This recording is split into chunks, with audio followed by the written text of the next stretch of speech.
안녕하세요. 날마다 기막힌 정의 박주영 목사입니다. 이제 성탄절이 하루 남짓 남았는데요. 이 어둠 가운데 빛으로 오신 예수님을 우리가 기쁨으로 맞이하고 또 주님의 위로와 평강이 여러분들에게 함께 하시기를 주님의 이름으로 기도하겠습니다. 오늘은요, 왕으로 오신 예수님에 대해서 함께 생각해 보도록 하겠습니다. 우리가 아는 예수님의 탄생 이야기에서요, 동방박사에 대한 이야기는 마태복음에서 유일하게 나오고 있습니다. 동방박사들은요, 먼 페르시아에서 베들레헴까지 1200마일을 수개월 동안 걸어서 예수님의 탄생을 경배하러 온 자들입니다. 어떤 학자는요, 이 동방박사가 페르시아에서 베들레헴까지 오는 시간을 계산을 했는데 수개월 아니면은 한 1년 정도가 걸렸을 것이라고 추정을 하고 있습니다.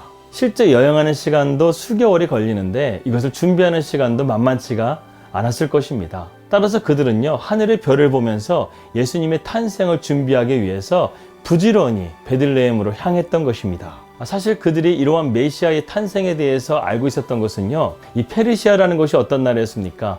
당시에 다니엘이 총리로 있었던 나라 아닙니까? 그래서 다니엘서 후반부에 보게 되면 미래에 대한 묵시를 예언하면서 메시아의 탄생을 기록하고 있는 것을 우리가 보게 되는데요. 아마도 그 동방박사들은 다니엘이 언급한 그 메시아에 대해서 연구하고 있었던 학자들이 아니었을까 하는 생각을 하게 됩니다. 또한 동방박사들은 당시의 지위가 상당히 높았던 것 같습니다. 그래서 그들이 유대 땅에 왔었을 때 당시에 그들을 지배하고 있었던 헤로드 왕에게 담대하게 나아가서 메시아의 탄생에 대해서 물었던 것입니다. 헤로드 왕이 이것을 알고 있었을까요? 전혀 모르고 있었어요. 그런데 헤로드 왕의 특징은요, 포악하고 열등감이 강한 사람이었습니다. 아니, 지금 이 유대 땅을 내가 다스리고 있는데 메시아가 나온다는 거야? 이 반역자가 나온다는 거야? 이런 생각을 하면서요, 급하게 학자들을 불러가지고 이러한 메시아에 대한 예언이 있는지를 물어보게 됩니다. 그리고 유대 땅 베들레헴에서 메시아가 탄생할 것이라는 것을 그는 알게 되죠. 헤로드 왕은 동방박사들에게 이 예언의 묵시가 베들레헴에서 이루어질 것이라는 것을 말해주고, 만약에 그들이 발견하게 되면 자기도 경배하러 갈 테니까 자기에게 기별을 해달라고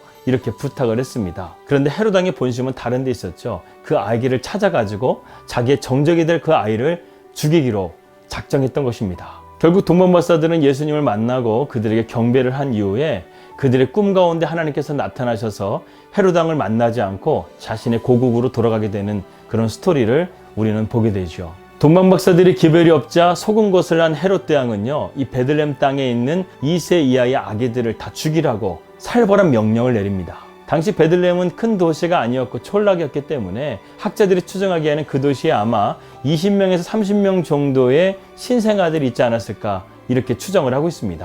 아무런 죄도 없는 아이들이 이 헤롯 대왕의 폭정에 의해서 무참하게 죽게 된 것이었죠. 예수님께서도 태어나자마자 이런 살생의 피해자가 되실 뻔했는데 하나님께서 밤중에 요셉에게 나타나서 빨리 그곳을 피하라는 말씀을 듣고 그가 애굽으로 내려가게 되는 사건을 이 마태복음 2장에서 말하고 있습니다. 마태는 불과 예수님이 탄생하자마자 몇 시간 만에 일어났던 이 급박한 상황을요, 이 성경에 기록해주고 있는 거예요. 만약에 이 마태복음이 없었다고 한다면 예수님의 탄생이 단순하게 기쁨으로 끝나는 탄생이 될 수 있었습니다.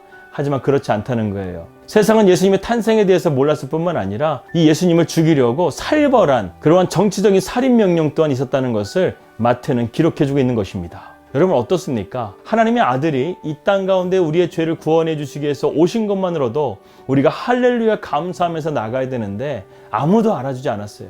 그리고 심지어는요, 예수님을 죽이려고까지 했다는 것입니다. 예수님은 이 땅 가운데 오시자마자 그러한 위험 가운데 처해 있었다는 것입니다. 그리고 이 헤롯 대왕이 죽자 요셉은 애굽에서 자기의 고향인 나사렛으로 가족들과 함께 돌아오게 되죠. 여러분, 우리가 사는 이 세상은요, 정말로 기만과 불안과 두려움과 또 가난한 자들로 가득 차 있는 세상입니다. 성경에 따르게 되면요, 궁극적인 세상의 악은 자기중심적이고 독선적이고 자아도취적인 우리 인간의 마음에서부터 시작된다고 말씀하고 있습니다. 그래서 대부분의 사람들이요, 세상은요, 내 필요와 내 갈망을 중심으로 돌아가기를 원하고 있습니다. 하나님이나 이웃을 섬기기는커녕 자신이 섬김을 받으려고 한다는 거예요. 조금 지나치게 생각할 수 있지만 어쩌면 우리 마음에는요, 작은 헤롯 왕이 존재하고 있는지도 모릅니다. 무엇이든 내 주권과 전능성을 침해할 만한 것이 있다고 한다면 그것을 무시하고 그것을 제거해버리려고 하는 마음이 있다는 것이죠. 우리는 다 우리 자신의 영혼의 선장이 되고 싶어 합니다. 자기 운명의 주인이 되고 싶어 해요. 누군가 나를 지배하려고 할 때 우리는 나도 모르게 그에게 적의를 품게 된다는 것입니다. 바울은 로마서에서 이렇게 분명히 밝히고 있는데요. 기록된 바 의인은 없나니 하나도 없으며 깨닫는 자도 없고 하나님을 찾는 자도 없다 이렇게 말씀하고 있습니다. 지금 바울은요, 하나님을 찾는 자가 하나도 없다고 우리에게 말하고 있어요. 여러분, 세상 가운데 구두자들이 얼마나 많은데 어떻게 하나님을 찾는 자가 아무도 없다고 바울은 말씀하고 있는 것입니까? 여기에 대해서요, 두 가지 답이 있습니다. 첫 번째는 무엇이냐면 하나님이 주시는 사랑, 도움, 능력, 힘을 원한다고 해서요, 실제로 하나님을 찾는 것이 아니라는 것입니다. 속으로는 우리가 하나님을 찾는 구두자처럼 보이지만 그의 마음속에는 자기의 입속이 있다는 것입니다. 순수하게 하나님을 찾는 것이 아니라는 거예요. 이런 증거들은 우리 주변에 너무나 많아서요, 제가 일일이 설명하지 않아도 여러분들은 잘 아시리라 믿습니다. 두 번째로는 각자가 원하는 하나님을 찾을지는 모르지만 성경에서 친히 자신을 계시하신 하나님을 찾는 사람은 없다는 것입니다. 여기서 크리스마스에 대한 중요한 진리를 우리가 하나 발견하게 되는데요, 헤롯 왕의 폭력으로 권력을 탐한이라는 우리 자신의 본성을 보여준다는 것입니다. 우리의 삶을 주관하실 권리가 하나님께 있건만 자기의 입맛대로 하나님을 지어내서 하나님을 향한 저기를 감춘다는 것입니다. 하나님께서요, 솔로몬의 범죄로 말미암아 내가 이스라엘을 분열시키겠다, 찢어버리겠다 이렇게 말씀하셨어요. 물론 다윗 왕을 위해서 솔로몬의 때에 하나님께서는 그 나라를 찢진 않으셨습니다. 솔로몬의 아들 르호보암 때에 하나님께서는 그 나라를 찢으셨는데요, 하나님께서 10개의 지파의 왕으로 세우신 여로보암이 이스라엘 백성들이 예루살렘으로 제사를 드리게 되면 그들의 마음이 바뀌게 돼서 자신의 왕자가 불안할까봐 이 사마리아에다가 제단을 쌓고, 또 제사장들을 레위지파를 세운 것이 아니라 자기의 소견대로 제사장이 되고 싶은 사람들은 누구나 그렇게 제사장을 세웠다는 거예요. 종교 지도자로 세웠다는 것입니다. 이것이 하나님 앞에 그가 지었던 범죄였습니다. 하나님께서 그를 왕으로 세우셨는데 그 하나님을 온전하게 경외하지 못하고, 심지어는 백성들의 마음을 자기에게 돌리기 위해서 산당을 세우고 또 사마리아 제단을 세워서 하나님께서 가증스럽게 여기는 우상 숭배하는 짓을 이 여로보암 왕이 했다는 것입니다. 여러분, 세상의 권력과 힘은 다 이런 것입니다. 결국에는 부패할 수밖에 없고요, 결국에는 바른 길을 걸어가지 못하는 것을 보게 됩니다. 역대 대한민국의 대통령 치고 그의 말년이 평탄한 사람이 거의 없는 것 같아요. 어떤 사람들은 암살을 당하기도 하고, 역대 두 대통령은 지금 감옥에서 성탄절을 보내고 있습니다. 참 이 권력이라는 것이 참 허탈하고 허무한 것인데 사람들은 미친 듯이 이 권력을 붙잡으려고 별짓을 다 하고 있습니다. 헤롯 대왕도 마찬가지라는 거예요. 마치 헤롯과 같이 자신의 정치적인 기득권을 확보하기 위해서 누군가를 해쳐야 되는, 누군가를 죽여야 되는 그런 잔인한 모습을 가지고 있다는 거예요. 그런데 이 헤롯 왕이 죽이려고 했던 사람이 누구입니까? 바로 예수 그리스도잖아요. 바로 만왕의 왕 대신 예수 그리스도이십니다. 오늘 동방 박사가 이 헤롯 왕에게 이렇게 질문하죠. 메시아, 왕이 어디 계시냐? 이렇게 질문하고 있습니다. 이 소식에 헤롯 왕은요, 그의 마음이 소동했다. 이것이 좀 좋게 말한 것이죠. 이 포악하고 잔인했던 헤롯 대왕이 얼마나 지금 분노에 치밀었는지 알 수 있는 대목입니다. 예수님이 이 땅 가운데 오셨는데 이 헤롯 대왕은요, 그의 마음이 분노에 휩쓸렸다는 거예요. 두려움에 휩쓸렸다는 것입니다. 심지어 그는요, 학자들을 불러놓고 말씀에 예언한 대로 베들레헴에서 메시아가 태어날 것이라는 것을 알고 있었어요. 이 메시아는 하나님의 아들이라는 것도 알고 있었어요. 그런데 그럼에도 불구하고요, 영적으로 눈이 어두웠던 헤롯 대왕은 이것이 단순하게 지식이었지, 자기의 정적을 죽이기 위한 정보였지, 그분을 정말 믿으려고 하지 않았다는 것입니다. 오늘날 정말 말뿐인 그리스도인들이 얼마나 많아요. 예수님이 지금 내 마음에 찾아오셔서 너가 지금 바른 길을 걸어가고 있지 않아, 이 길이 바른 길이야 이렇게 말한다고 한다면 우리는 지금 가고 있는 그 길을 바로 턴해서 주님께로 돌아갈 수 있는 그 믿음의 자세가 되어져 있습니까? 아니, 정말 2000년 전에 주님께서 정말 내 안에 오신다고 한다면 정말 내 마음이 지금 기뻐하고 있나요? 내 안에 내가 왕이었는데 주님이 오셔서 내가 너의 왕이 될 거야, 내가 너의 삶의 길을 인도할 거야 이렇게 말한다고 한다면 이것을 정말 우리가 기쁨으로 받아들일 수 있는 지금 믿음의 자세가 되어져 있습니까? 아니요, 저는 그렇지 않다고 생각합니다. 우리 안에는요, 이런 작은 헤롯과 같은 마음이 숨겨져 있습니다. 그것이 바로 우리 안에 있는 죄성이에요. 우리 안에 있는 죄성은요, 자꾸만 하나님을 밀어내려고 합니다.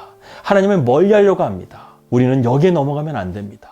주님이 내 안에 오셔서 내 안에 왕이 되셔야지만 우리 안에 어둠이 떠나가게 되고 절망과 슬픔이 사라지게 되고 우리 안에 주시는 주님의 참된 평안과 기쁨이 임할 수 있게 된다는 것입니다. 그렇기 때문에 우리 주님께서는요, 이 마태복음의 관점과 같이 왕으로서 이 땅 가운데 오신 것입니다. 주님은 우리를 사랑하시기 때문에요, 우리가 절대로 잘못된 길을 걸어가는 것을 막으실 거예요. 내가 왕이 돼가지고 죄악된 길로 걸어가는 것을 철저하게 부수실 거예요. 주님은 그러시기 위해서 이 땅 가운데 오셨습니다. 여러분, 십자가라는 것이 바로 무엇입니까? 바로 나의 죄라는 거예요. 주님께서 나의 죄를 지시기 위해서, 나의 십자가를 지시기 위해서 이 땅 가운데 오신 거라는 것입니다. 우리는 주님처럼 할 수 없어요.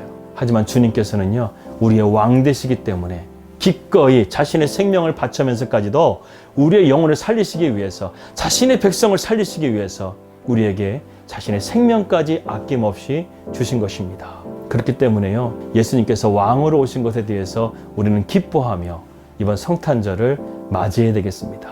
기도하겠습니다. 하나님 아버지, 감사합니다. 이 땅 가운데 왕으로 오신 주님, 그러나 내 안에 아직도 내가 왕이 되려고 하고 그러한 죄성들이 살아 있습니다. 주님, 이것을 부셔 주시옵소서.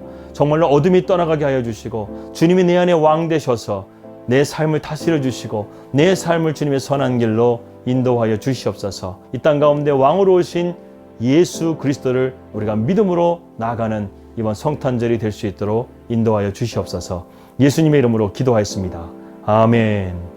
예수님께서 왕으로서 이 땅 가운데 오셨습니다. 왕 되신 주님의 탄생을 기뻐하는 성탄절이 되시기를 주님의 이름으로 기도하겠습니다. 날마다 기막힌 정오는 오늘까지 말씀을 드리고요. 저는 다음 주 월요일 날 인사드리도록 하겠습니다. 여러분, 힘내십시오. 주님이 우리의 참된 소망이십니다. 우리 믿음으로 승리합시다. 할렐루야.